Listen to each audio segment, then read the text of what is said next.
Some estates whisper luxury, others command the world's attention. Welcome to Mar-a-Lago, the crown jewel of Palm Beach, Florida, a sprawling ocean-to-lake estate worth over $8 million, built not just to impress, but to endure. A home where history and controversy walk hand in hand through gilded halls. A property so iconic, its name alone evokes an image of golden chandeliers, white marble corridors, and secrets too powerful to ever fade. From a dream born in the roaring 20s to a fortress of modern politics, this is not merely a mansion. This is a statement to the world, an emblem of ambition, power, and legacy. Today, we step inside the gates of Mar-a-Lago to uncover its creation, its allure, and the shadows that move behind its ornate doors. Our story begins in 1924, when Marjorie Merriweather Post, heiress to the Post serial fortune, envisioned a residence unlike anything Palm Beach had ever seen. She didn't just want a mansion, she wanted a masterpiece. A coastal palace inspired by European grandeur, where Spanish, Venetian, and Moorish influences intertwined beneath the Florida sun. It took 4 years to complete, with artisans from across the world, tiles shipped from distant Mediterranean shores, and hand-carved ceilings fashioned in the style of royal courts. When it was finished, it stretched across 20 acres, connecting the Atlantic Ocean to Lake Worth, hence its name Mar-a-Lago, sea to lake. Inside, the estate shimmered with gold leaf, rare marble, and 16th century antiques. There were 58 bedrooms, 33 bathrooms, grand ballrooms, music rooms, and corridors lined with tapestries fit for European nobility. To Marjorie, this wasn't just a residence, it was a gift to the nation. In her will, she offered Mar-a-Lago to the US government as a winter White House. But in time, the dream faded, and the property sat empty, waiting for its next chapter. That chapter would arrive decades later, wearing a red tie and a vision of gold. In 1985, a young real estate magnate named Donald J. Trump saw what others overlooked, potential wrapped in dust and history. He purchased the estate for a mere $8 million, a fraction of its worth, including all its original antiques and furnishings. Trump didn't just buy Mar-a-Lago, he resurrected it. Every gilded edge was restored, every chandelier is polished, every inch of marble was brought back to life under his relentless eye for grandeur. Soon, Mar-a-Lago became not just his home, but his brand, a symbol of success, excess, and prestige. But Trump's vision was never limited to private luxury. He opened Mar-a-Lago's doors to the elite as the Mar-a-Lago Club, an exclusive sanctuary for billionaires, politicians, and celebrities. Membership came with an initiation fee rumored at $200,000 and annual dues of $14,000. In return, members enjoyed access to private beaches, five-star dining, tennis courts, bars, and ballrooms glittering with golden trim. It was no longer a home, it was an empire. Step inside, and the first impression is overwhelming. Mar-a-Lago doesn't whisper wealth, it declares it. The grand entrance opens into a two-story foyer where gilded arches frame the ceiling like the inside of a Renaissance chapel. Hand-painted murals tell silent stories of power, glory,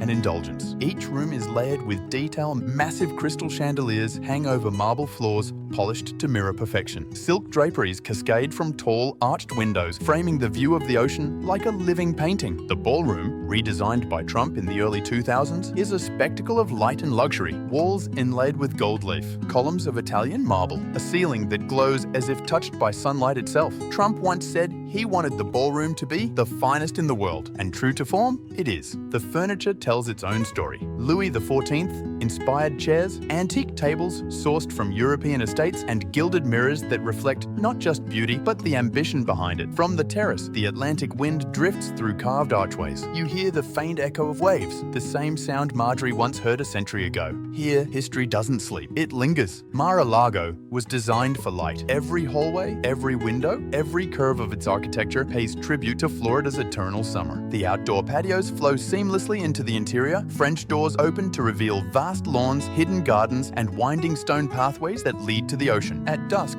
the sky bleeds gold and rose across the horizon, reflecting off the mansion's Mediterranean tiles. The pool area resembles a five-star resort, flanked by palm trees, marble sculptures, and private cabanas. Nearby, a fully equipped tennis pavilion, fitness center, and spa stand ready for the elite members who call this paradise their second home. In the evenings, the lights of the estate shimmer across the water, and the faint sound of music floats through the air. It's not a party, it's a performance of luxury, staged nightly in the golden twilight. This is where the power plays players of Palm Beach gather away from cameras where conversations turn into deals and whispers into headlines. Every inch of Mar-a-Lago's landscape was designed to blur the line between natural beauty and man-made grandeur. The terraces are scented with gardenia and jasmine, while stone fountains murmur beside sculpted hedges. As guests wander from the lounge to the poolside veranda, it feels as if the ocean itself is part of the estate's rhythm, its waves keeping time with the quiet pulse of wealth. The air here is thicker, softer, touched with salt and sun, a reminder that Mar-a-Lago is not only a mansion but a living extension of Florida's coastal soul.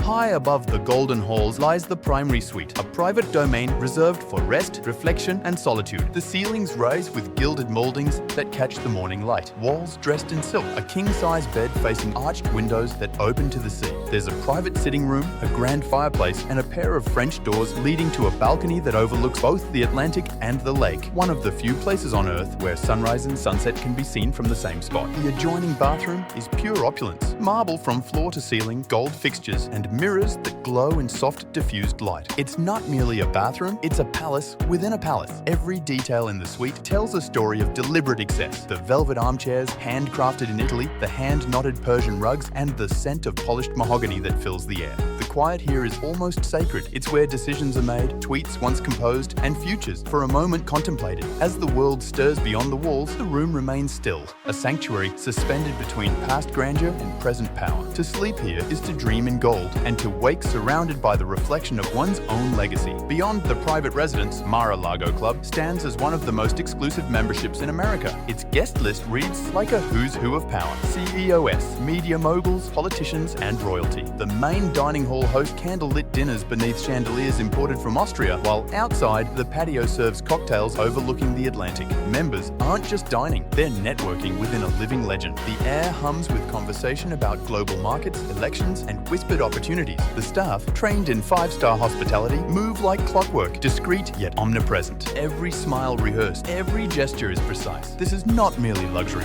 this is choreography. But where there is light, there is always shadow. Mar-a-Lago has been called many things. A resort, a refuge, a political stronghold, even a stage for scandal. Its gilded gates have witnessed moments of celebration and confrontation. As the Winter White House, it became the informal center of American power during Trump's presidency. Meetings with world leaders took place beside the pool. Decisions of global consequence were discussed beneath crystal chandeliers. But with fame came scrutiny, security breaches, protests, investigations, and headlines that stretched across continents. Mar-a-Lago became a paradox, a place both adored and criticized, celebrated and condemned. To some, it is the American dream manifested in architecture. To others, it's a symbol of unrestrained ego. Yet, no matter the opinion, its name endures. Because Mar-a-Lago is not defined by controversy, it thrives on it. The estate doesn't just reflect history, it shapes it, a symbol of legacy, from sea to power. Few properties in the world carry such duality, a private mansion and a political stage, a luxury club and a national talking point. For Donald Trump, Mar-a-Lago isn't just a home, it's his empire state, his Buckingham Palace, his sanctuary, and his symbol. Here, marble corridors echo with the footsteps of diplomats and celebrities. Here, every chandelier gleams like a spotlight on legacy. It is the physical manifestation of his brand, bold, controversial, unmistakably grand. And whether one admires or opposes him, no one can deny Mar-a-Lago is unforgettable. It represents the audacity of ambition, the American dream, drenched in gold and controversy, still standing tall by the sea. The legend of Mar-a-Lago. Some estates are remembered for their architecture, others for the people who walked their halls. Mar-a-Lago stands apart. It is both. It was born from the imagination of an heiress, reborn under the vision of a mogul, and immortalized by the spotlight of history. From roaring parties to presidential meetings, from laughter echoing through marble halls to whispers behind velvet drapes, this mansion has seen it all. It is opulent, flawed, magnificent, and untamed. Mar-a-Lago remains a mirror, reflecting both the beauty and complexity of power itself. And as the sun sets over Palm Beach, the gold glints off its towers once more. A reminder that in this world of fleeting fame, true power leaves a mark not just on history, but on the landscape itself, because some homes are built to live in. Mar-a-Lago was built to defy imagination.